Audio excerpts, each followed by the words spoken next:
Heko, lebih baik kamu pergi dari rumah ini.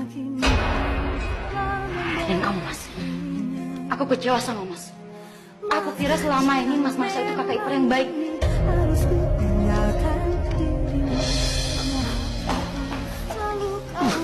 Susan!